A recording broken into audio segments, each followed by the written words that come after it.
the Rival Challenger. Check this out. This thing is pretty neat, the latest in the Rival line that came out. A lot of you guys were asking, when are you going to do upgrades for XFox? Well, here you go. We have this about a week, and just going to go through these pretty quick. The end strike attachment on the back here, so you can fit all your favorite end strike type attachments back there. It will be tweaked just a little bit, but I thought that was neat to give you that little bit of a stock feel. We do have the LiPo kind of extended battery box here.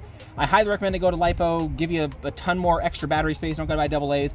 But you'll notice on the bottom there is a proton pack kind of adapter. So if you go in and you have an XT60 connector, perfect, goes right up your mag right into the bottom there, so you could shoot this thing for days.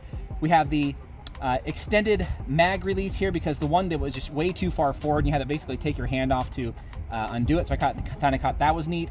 We have the flared mag well per se. It's just for looks, right? It doesn't really flare anything because of how the mag well is built, unless you chisel it, but I just say leave it.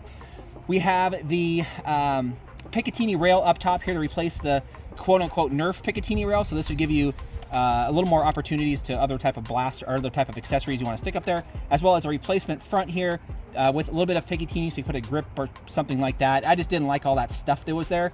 And then of course we got the suppressor, if you want to call it that. This lug, of course, is a lot bigger than the standard end strike lugs that we've seen, so I just made one to fit that kind of lug style. You can twist it on and you're good.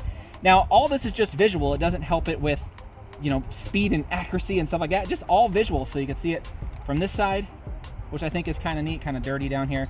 Then of course from this side, all the same. I mean, you don't have to do all these upgrades. You could definitely do the upgrades and still use your same battery door if you wanted to use just 9 AA's, but I highly recommend that.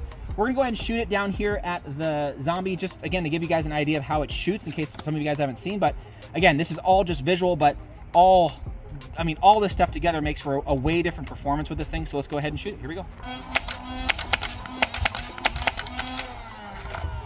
Didn't fill these all up, but let's go ahead and throw it up. And a lot of you guys already know that some of these other mags here, it kind of feeds a little weird, but with the straight curved ones, it's not too bad.